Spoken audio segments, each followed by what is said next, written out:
Bom, Miriam Ribeiro de Souza, entrevista para o jornal Cidade de Santos, um jornal santista até no nome. Ô Miriam, qual a primeira coisa que lhe vem à cabeça quando você lê ou ouve jornal Cidade de Santos? Primeira coisa, saudades. Eu tenho muitas saudades daquele período.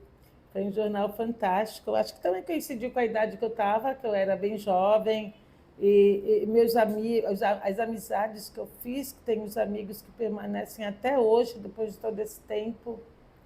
E o trabalho, a gente tinha muito amor ao que a gente fazia, a gente era apaixonado, a gente vibrava, não tinha tempo ruim, a gente queria trabalhar, era uma época de um jornalismo romântico, diria. É isso.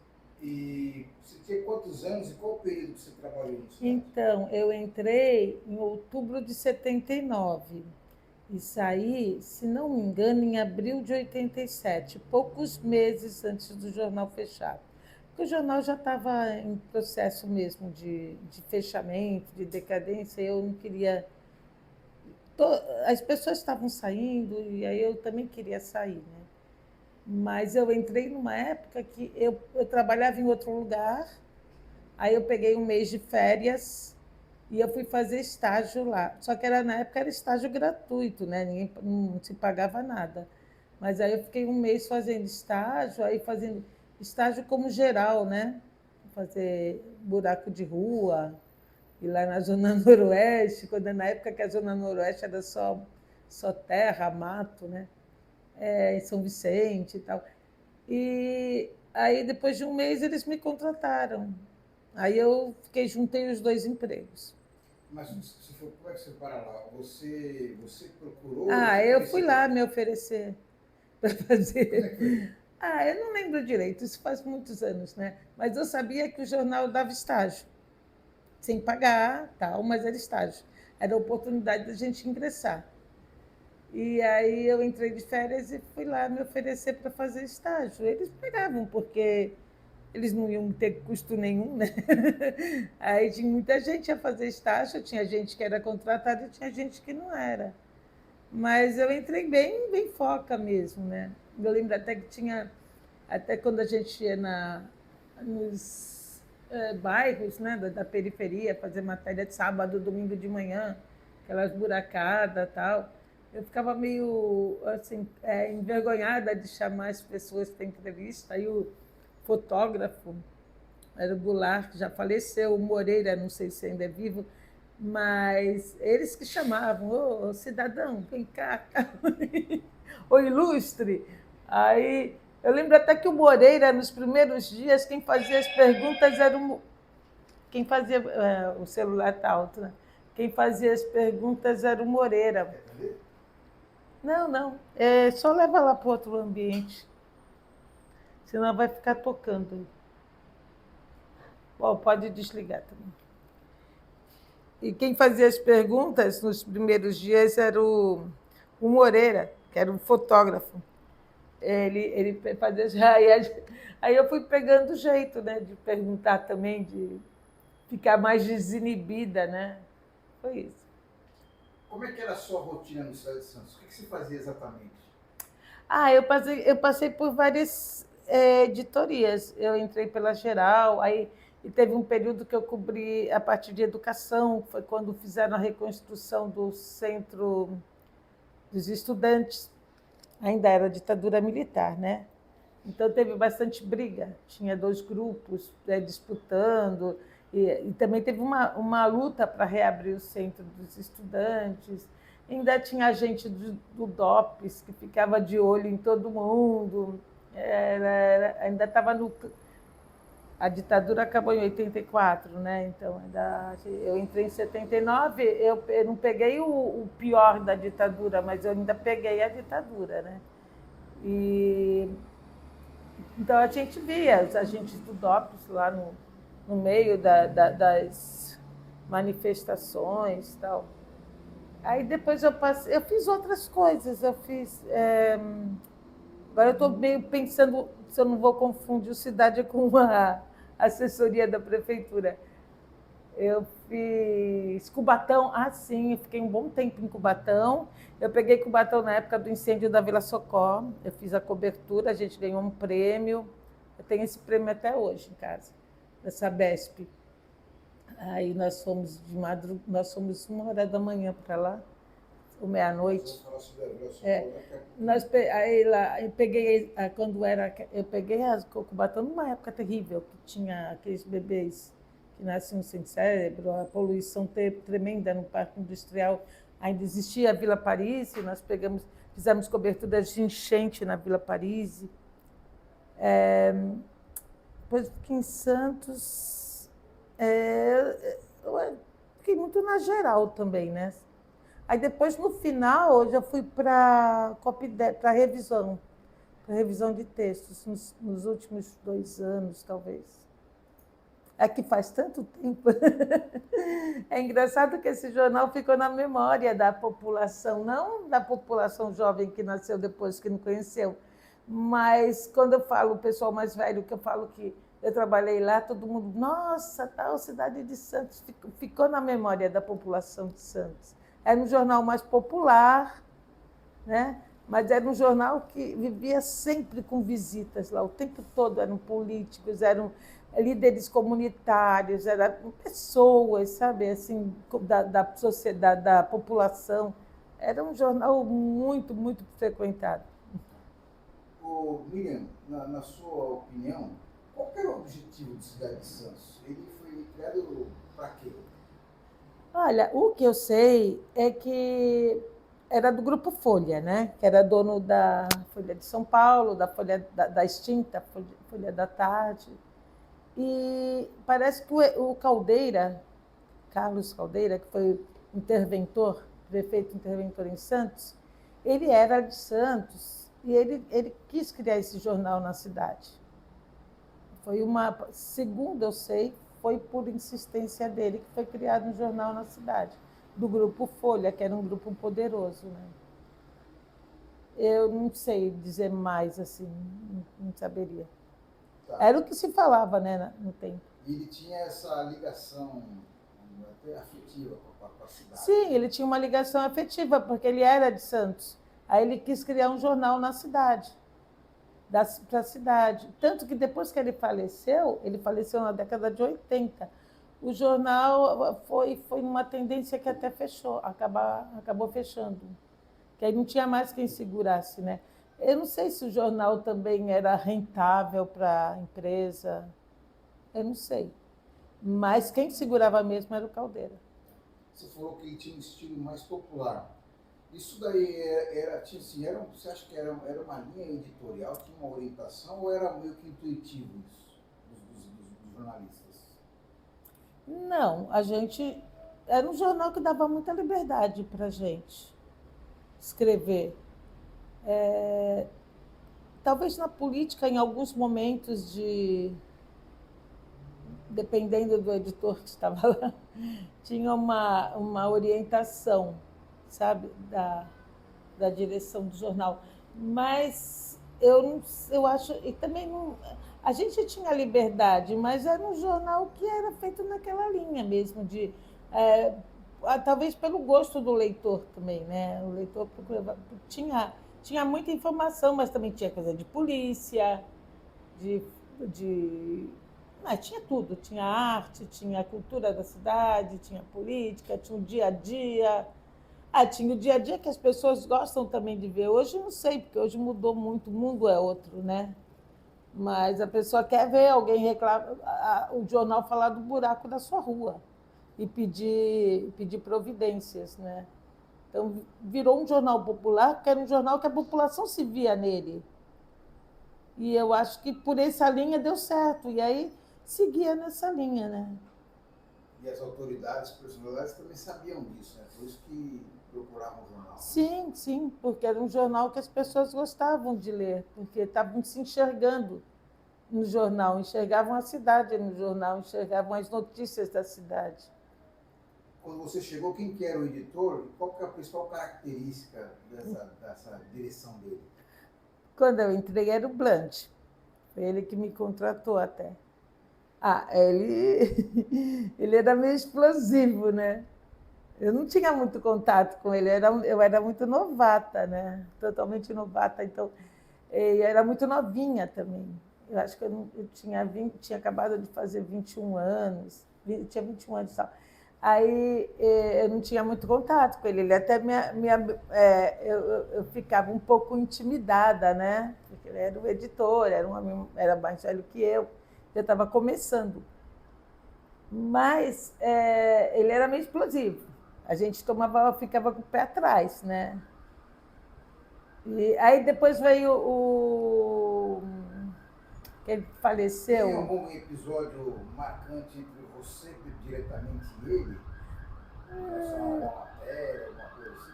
Não, com as minhas matérias não. Eu soube de outras coisas, com outros repórteres, mas comigo diretamente não. O único episódio que eu tive assim, de embate com ele foi na minha demissão. Porque eu estava querendo ser demitida, estava todo mundo sendo demitido, eu queria ser para poder pegar meu fundo de garantia. E aí eu acho que eu forcei um pouco a barra. Aí ele me chamou lá na sala dele e falou, você vai, então você está demitida. Aí eu falei, obrigado. E virei as costas e fui embora. Provavelmente ele não lembra disso, né? Provavelmente, eu tenho certeza que ele não lembra, mas como aconteceu comigo, eu lembro, que eu falei, muito obrigada.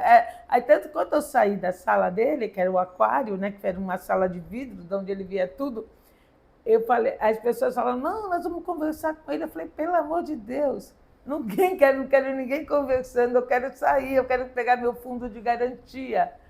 Aí foi isso. Foi a única coisa, assim, diretamente com ele. Mas com ele e outros colegas, como jornalistas, também teve uns episódios mais... Assim, o que me lembra muito ele, principalmente na primeira parte, porque ele teve duas partes no jornal. Teve a parte quando eu entrei e a parte quando eu saí. Porque nesse intervalo teve dois editores. Teve o que eu esqueci o nome, aquele que faleceu. Não, João Sampaio também faleceu. Granjan, que era um excelente editor, mas ficou pouco tempo. Ele estava querendo realmente dar uma mudada geral, assim, mas ele ficou pouco tempo. E teve o Sampaio, que ficou bastante tempo. Então, o que mais me marcou o Bland, que o Bland também na segunda parte ele não ficou muito tempo, porque depois o jornal fechou. Mas o que mais me marcou o Bland foi a primeira parte, que ele tinha uma rixa lá com o Carvalhinho, que era o prefeito de Santos na época, prefeito nomeado, né, pela ditadura. Nossa, eles tinham uma briga, e essa briga era muito explícita no jornal, sabe? Ele deixava a coisa muito escancarada no jornal. Isso foi uma coisa que me marcou, assim, o jeito dele, né, dessa forma. Teve uns episódios, assim, mas com um jornalista mesmo, não, era mais brincadeira. A gente tinha um repórter lá que tirava onda, né, como o R, que punha aquela coisa do rato, do barbante para pular, só para tirar onda com ele, porque ele era meio... tinha os militares que apareciam lá, né, para ver o que ia sair, o que não ia sair. A gente já ouvia o barulho da botina deles, né? Aí todo mundo ficava lá de tocar, e vendo eles lá conversando com o Bland, né? Que o que eles falavam tinha que ser feito, né, na época. Então você tem uma boa recordação dessa época por conta do trabalho em si, também por conta dos seus colegas, é isso? Sim, a gente tinha, todos nós, tínhamos uns 20 e poucos anos, que é uma idade maravilhosa, né? A gente trabalhava muito, muito, muito, mas a gente amava o que fazia. E a gente, assim, nós éramos muito amigos. A gente saía de lá, continuava, não saía de lá, se despedia.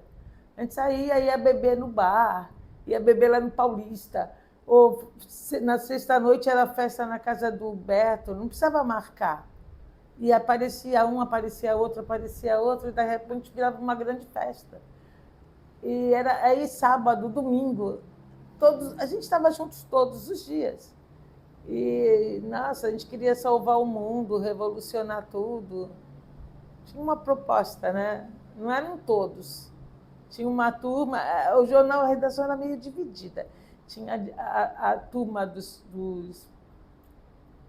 revolucionários, dos que queriam mudar, dos que iam para o bar encher a cara, e tinha a turma dos certinhos, que iam lá, trabalhavam, se arrumavam, depois iam embora. Eram pessoas legais também, mas não era a mesma turma, eram turmas diferentes dentro do jornal.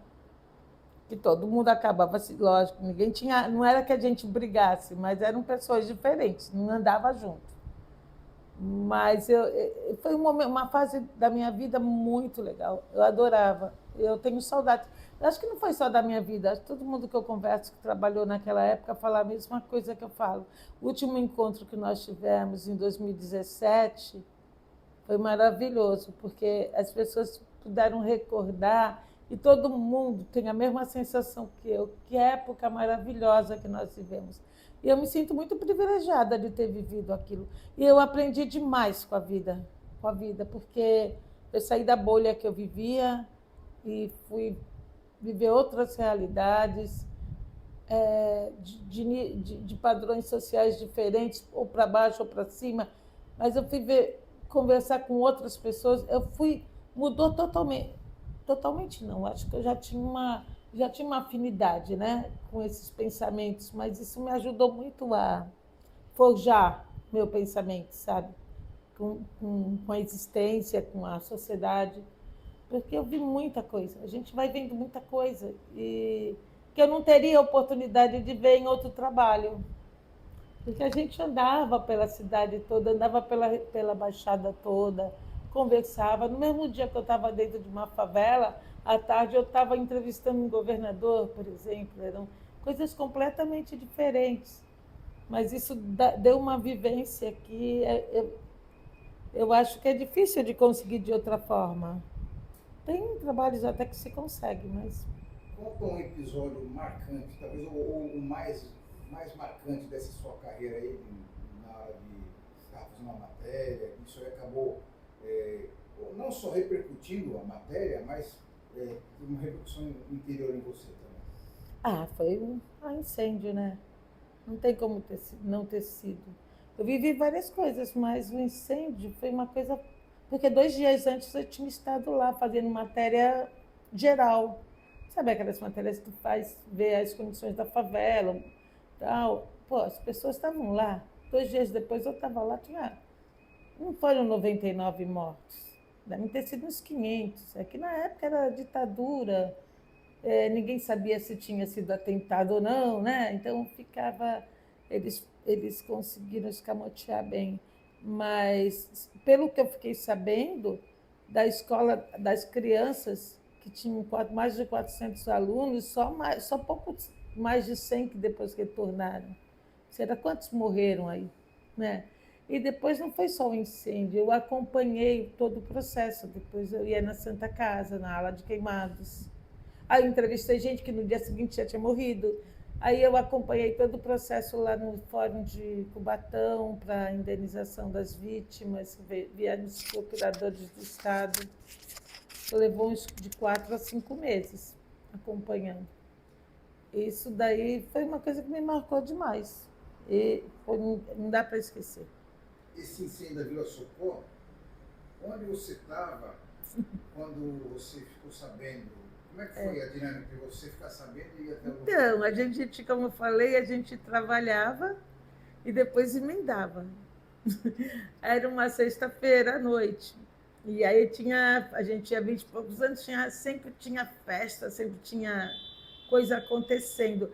A gente estava na casa de um amigo, estava tendo uma festa. E nós trabalhamos, e na sexta-noite estava tendo essa festa na casa de um amigo.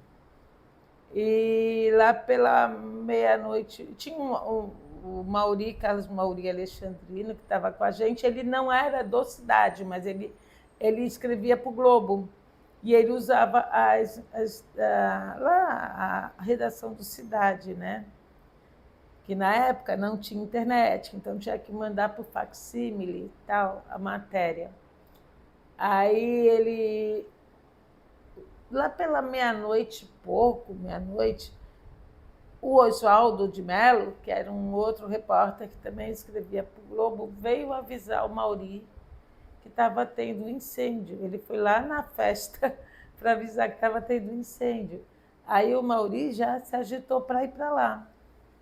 Aí eu e o Beto Pasqualini também nos dispomos a ir para lá.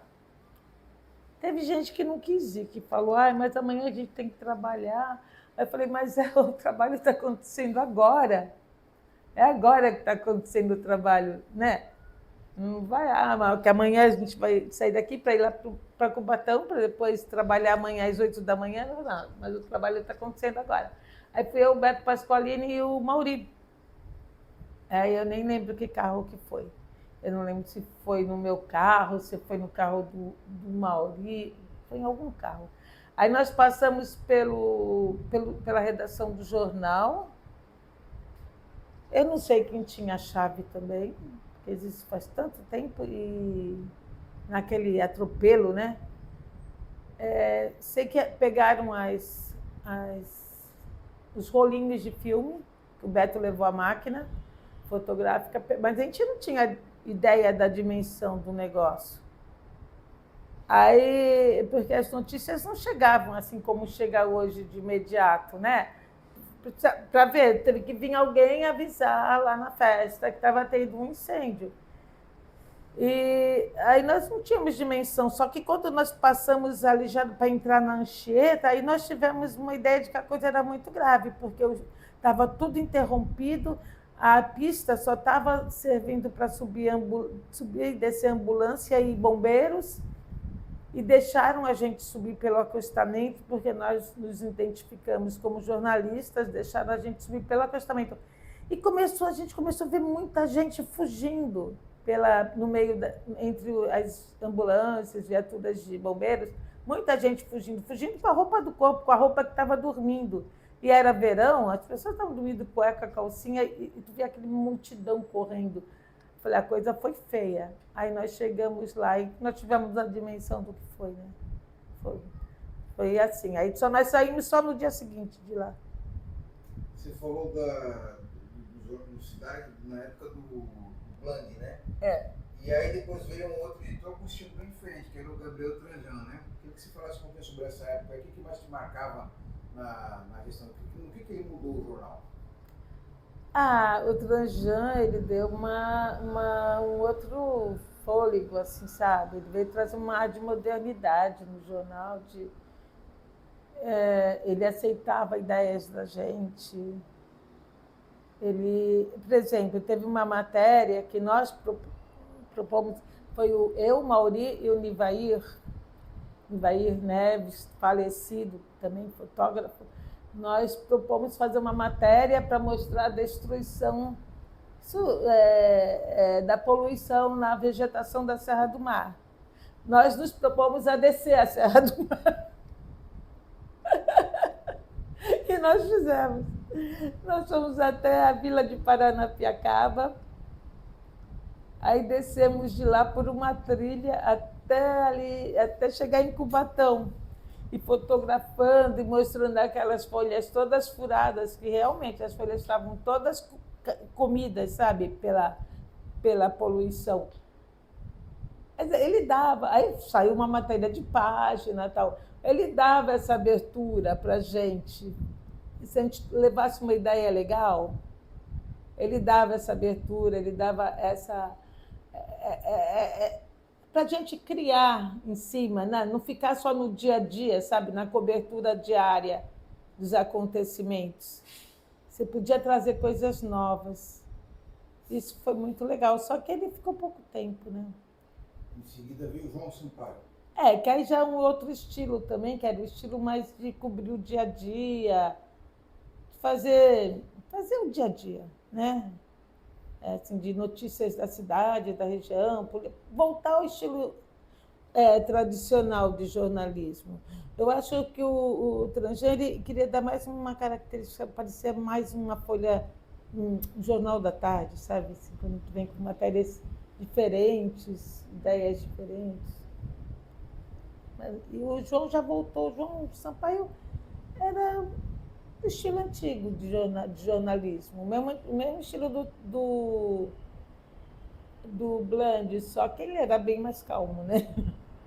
O Bland, o Bland na primeira fase dele, a gente ficava com os dois pés atrás, porque ele era explosivo, né? O Sampaio não era explosivo. O Sampaio só fumava demais. E ele esquecia os cigarros no cinzeiro. Ele fumava uns 3 maços por dia, eu acho. Mas ele esquecia, ele acendia e deixava lá, acendia e deixava. E naquela época todo mundo podia fumar, né? Em ambiente fechado.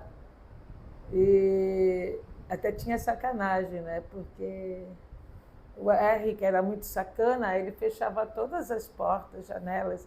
E a gente trabalhando, a gente não percebia. E no dia de verão, assim, todo mundo morrendo de calor, aquela fumaça de cigarro, era um horror. E ninguém se ligava. Depois que passava, que ele vinha contar que ele tinha feito aquilo. Tinha essas sacanagens que ficou meio folclore do jornal. É isso.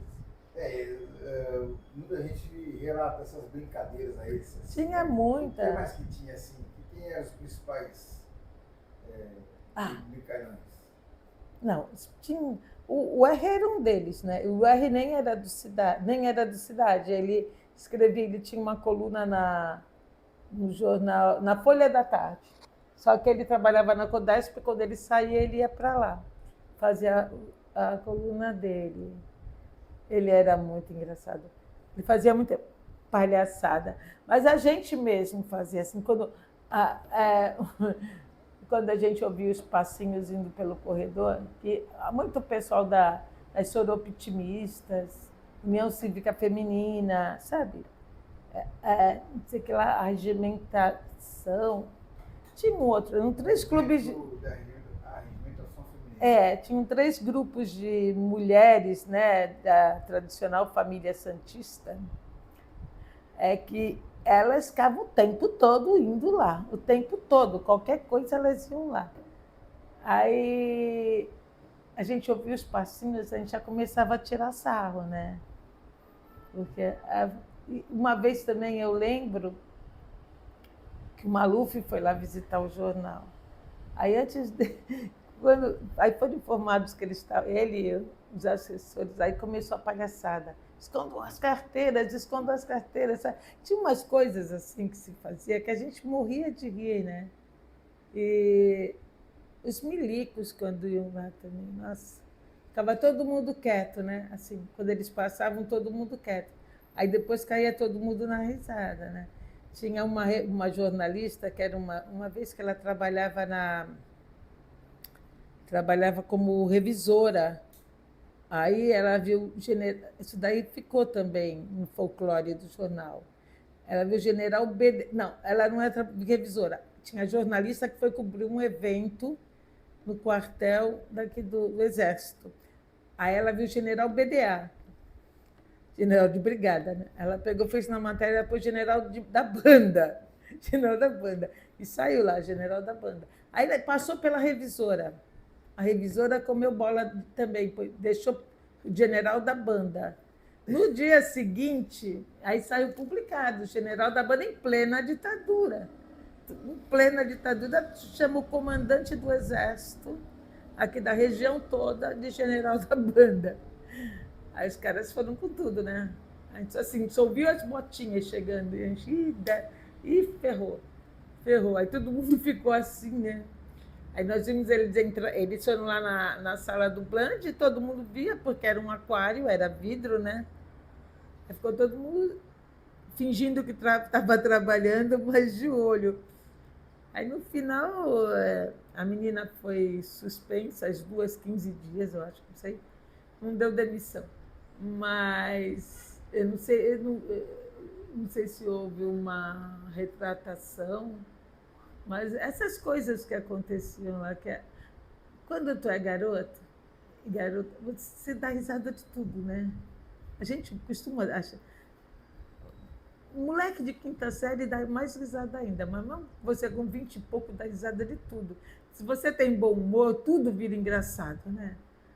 Qualquer coisa a gente ria muito lá, de qualquer coisa. Por isso que era gostoso também trabalhar. A gente tinha uma sintonia, assim, sabe? Uma cumplicidade. E a gente ria muito. O Miriam, como é que era a relação do jornal com os militares? O Mauri até chegou, uma entrevista que ele deu, disse que nunca houve um censor na redação. Nenhum jornalista foi preso ou torturado. Aí tem até uma declaração dele aqui. Era somente um jornal cuja linha popular permitia certas manchetes incômodas. Mas como é que era a relação com os militares? Era presente sim? Não, eu acho que o Mauri tinha razão, porque eu vi os militares às vezes iam lá, mas eles iam assim para. Veio esse episódio, que foram lá com razão, né? Com razão não, mas parece que tinha, porque chamar o cara de general da banda, é claro que eles iriam lá, né? Mas às vezes eles iam lá sim. Só que eles iam para comunicar alguma coisa ou para divulgar alguma coisa, entendeu? Eles iam. Eu nunca vi censura como tinha no Estadão, de você não publicar alguma matéria e pôr receita de bolo. Isso eu nunca vi no jornal de cidade. E o único, por exemplo, o Dorival, ele acredita que ele tenha sido perseguido porque ele foi eleito pelo vereador pelo PT no início dos anos 80 e passou um tempinho ele foi despedido. Quer dizer, ele acha isso. Agora, eu não tenho provas nenhuma de se foi por isso ou se é por incompatibilidade, sabe? De ser vereador e também. Melhor não colocar, dá para cortar isso? Porque senão vou criar problemas com isso. Mas eu não sei se foi. Se às vezes não é compatível mesmo ser vereador, escrever em jornal, política, isso e aquilo, né? Então, não sei. Mas o Mauri tem razão. Assim, não era como você via no Estadão ou em outras publicações que tinha perseguição, assim, de censura, e você ter que pegar aquele espaço ali e colocar uma receita de bolo. Até porque eu acho que ele não, era um jornal local, né? Um jornal de influências aqui na região só, diferente de um Estadão, que era nacional. E ficava muito focado na política daqui da região, nas prefeituras, nos acontecimentos do dia a dia.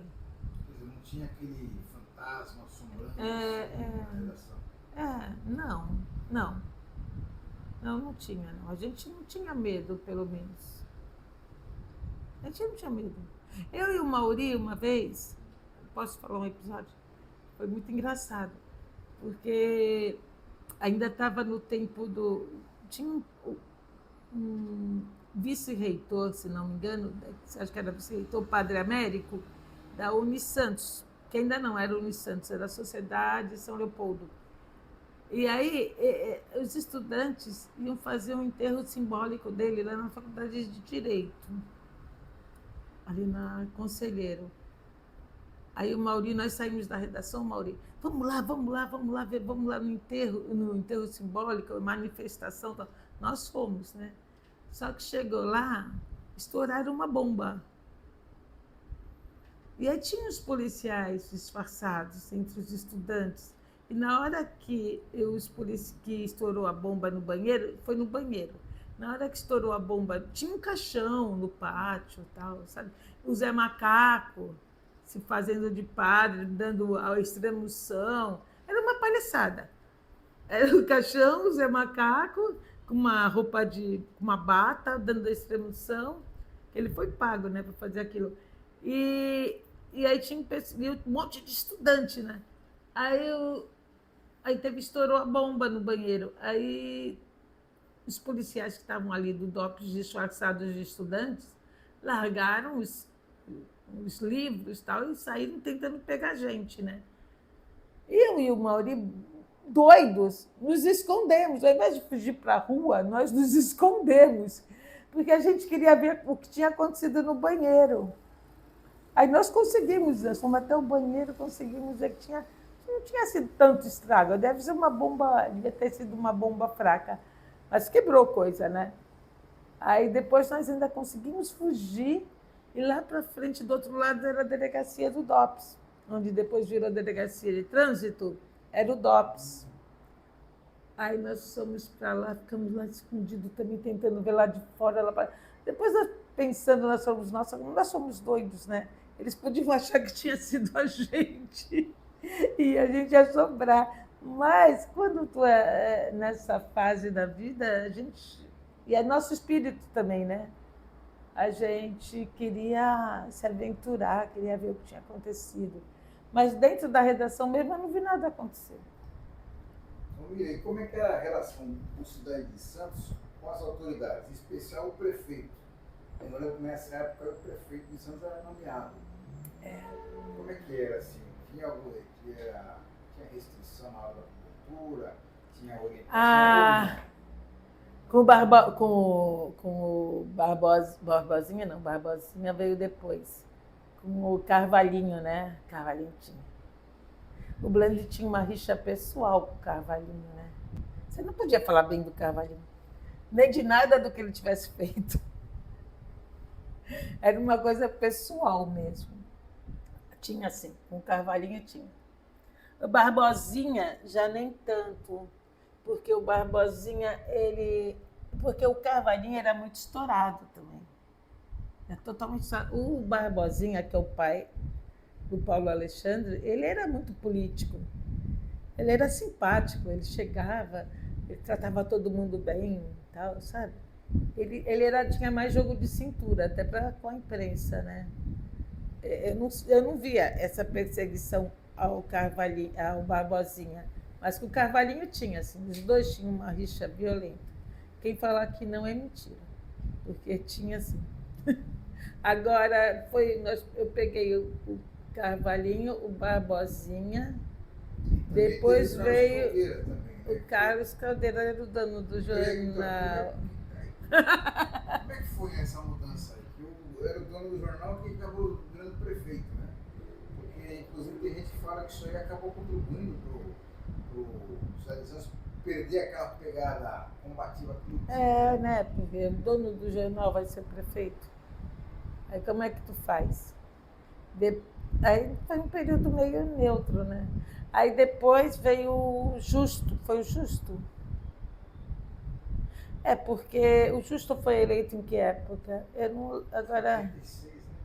Não, 86, que a autonomia foi recuperada. Agora faz tantos anos isso, a gente até se perde nas datas. A autonomia foi, eu acho que 85, né? Então, veio o Justo. O Justo eu não sentia, não. Então, eu queria falar um pouquinho sobre essa época aí do Caldeira, quando ele virou prefeito. O jornal era de uma maneira antes dele ser prefeito. Aí ele mudou. Eu vou ser sincera, Marcos, eu não lembro direito. Isso faz quase 40 anos, né? Eu não lembro direito, não. Mas, com certeza, tem mudança, porque se você é o dono, você dita a linha, né? A linha não. Você não vai deixar o teu jornal, você é o prefeito e você tem um jornal. Isso em qualquer lugar do Brasil ou do mundo, né? Teu jornal não vai ficar te criticando o tempo todo. Mas eu, sendo sincera, eu não lembro direito, não. Ele não ficou muito tempo, né? Ele ficou pouco tempo como... Foi meio tampão, né? Eu acho que até entre o final da ditadura e a recuperação da autonomia. Ô, Miri, quando o Bland voltou, o jornal meio que já estava numa fase final. Tava. O pessoal percebia isso? O jornal estava meio que... Percebia, tanto que muita gente foi indo embora. Muita gente foi demitida e muita gente se demitiu. Estava assim. Porque eu acho que depois da morte do Caldeira também não houve muito interesse do grupo continuar investindo no jornal aqui em Santos. Que o que se falava que era deficitário, porque o custo era muito alto. Ele era impresso em São Paulo, aí todo dia tinha que subir o malote, eram 2 ou 3 malotes que subiam. Tinha que subir o malote para ser impresso nas gráficas, na gráfica lá de lá. Aí tinha distribuição, lá tinha distribuição também, sabe? Não era terceirizado, se não me engano, não era terceirizado. E tinha um custo alto, né? Tinha motorista, todo mundo na época era registrado. O office boy, o motorista, o fotógrafo, o jornalista, todo mundo era registrado. E tinha por isso que eu acredito que assim, a vendagem de banca não cobria. E nem, embora fosse bem popular, e também nem a quantidade de anúncios, né? Então, eu acho que quem segurava ainda era o Caldeira. Acho que depois do falecimento dele, não houve mais assim, interesse do grupo. Folha que falavam que Otávio Frias não tinha interesse em manter o jornal aqui. Aí a tendência foi fechando, foi acabando, né? Essa era a percepção que todo mundo tinha na época. Sim, era o que a gente conversava.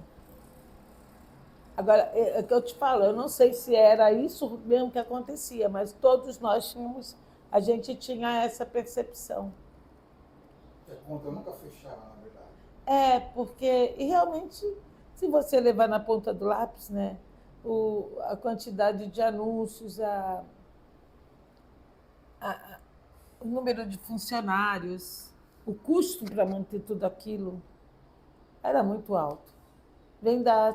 Só anúncio e vendagem de banca não dá para segurar. Né? Queria que você comentasse duas coberturas que foram marcantes no Céu de Santos. Primeiro foi sobre o Mar de Lama de Cubatão.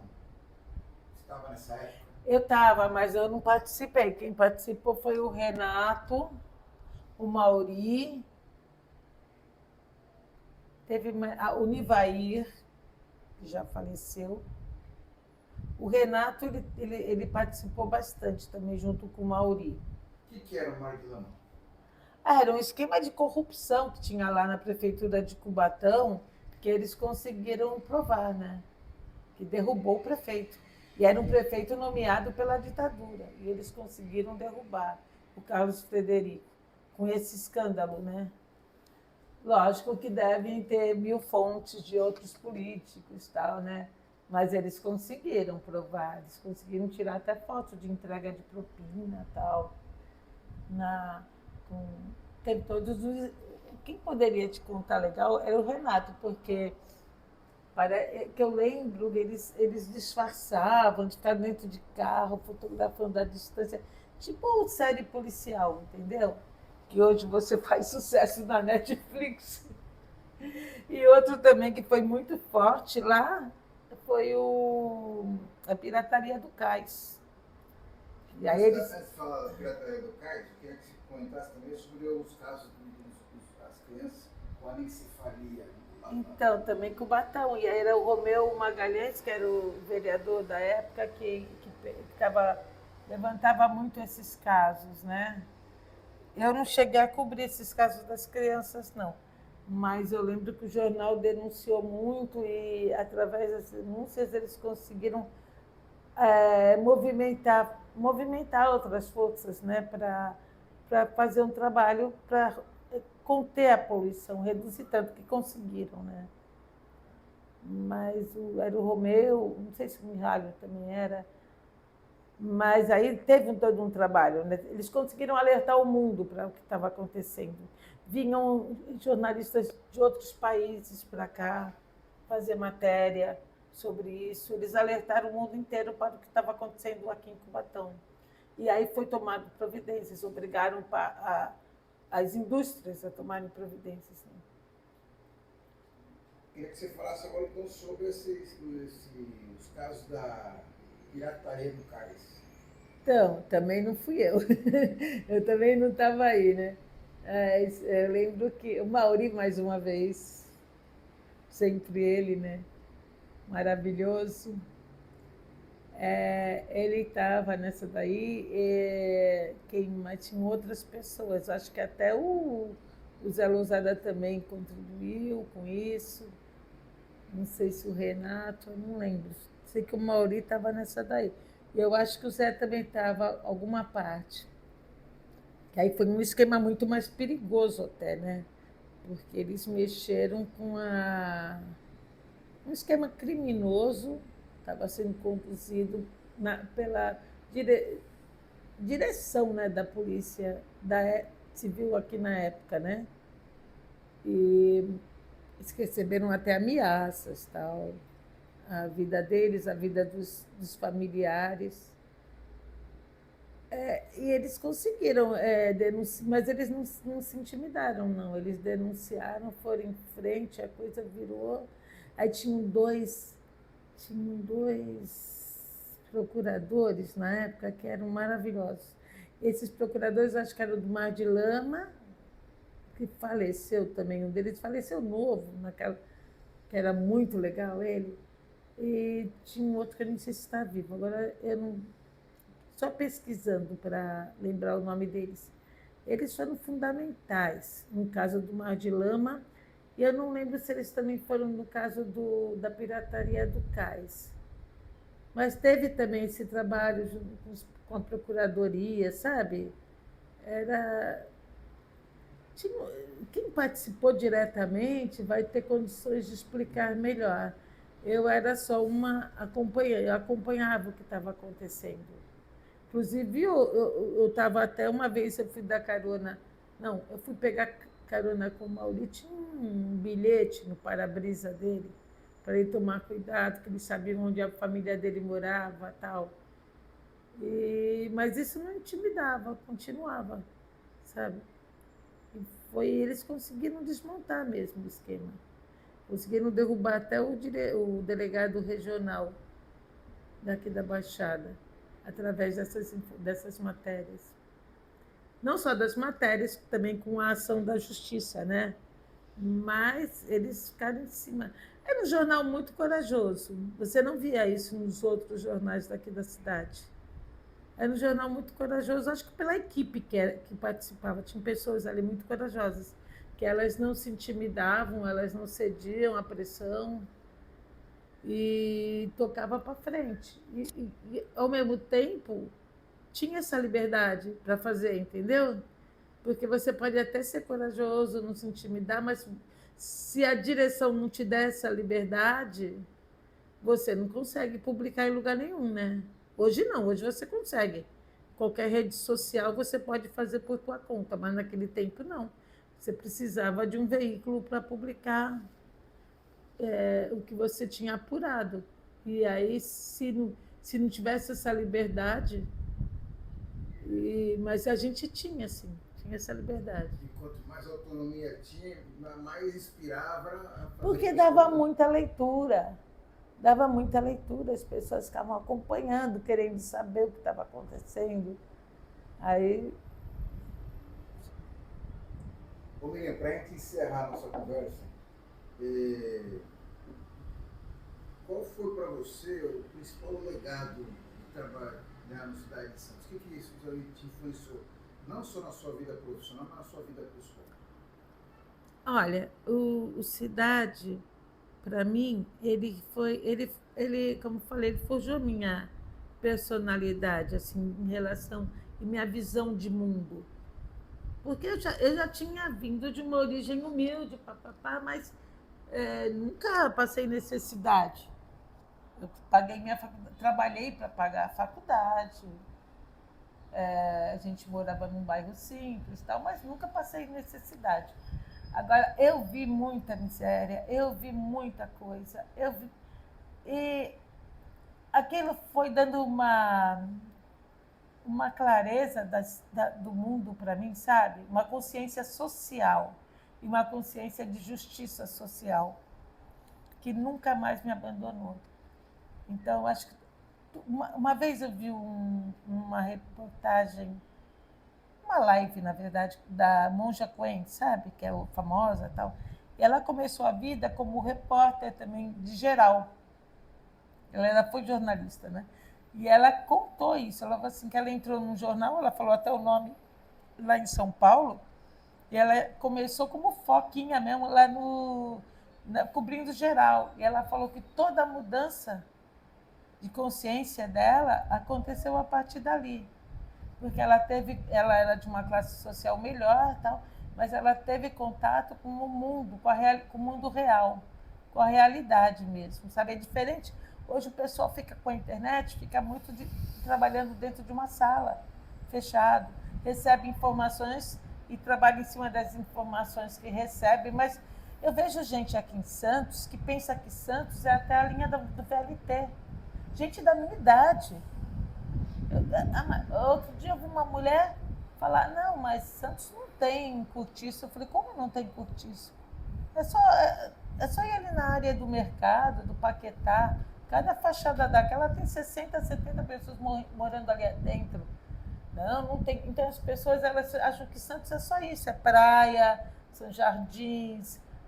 Não tem ideia de como outras pessoas vivem, inclusive dentro da sua própria cidade, porque não convive, não conhece. E o jornal me proporcionou tudo isso, sabe? Muito. Me proporcionou toda essa vivência. E eu sou muito agradecida, porque e eu tive grandes amizades também, né? Fiz grandes amizades que eu tenho muito, muito prazer de ter vivido, né? Então, eu acho que esse foi o grande legado na minha vida. A questão profissional, a gente aprende, porque tudo é técnica, né? Ou você pode ter nascido também com um dom maravilhoso, mas eu acho como o Mauri. O Mauri era um cara que nasceu com um dom. Ele tinha uma escrita, quem conheceu sabe, ele tinha uma escrita fantástica, ele tinha uma inteligência né, fantástica tal. Mas a maioria é técnica. Você aprende a escrever se você se dedicar. Como em outras profissões também, né? Técnica. Até um médico, ele pode ter nascido com aquele dom fantástico que ele, mas a maioria vai aprender fazendo, se interessar, né? Mas eu acho que assim, o aprender, isso daí faz parte de ter trabalhado. Depois vieram outras experiências profissionais que eu fui aprendendo mais um pouquinho de cada uma, né? Em cada uma, mas o grande legado foi minha consciência social. Foi isso. Tá bom. Obrigado, Miriam. Ficou bom?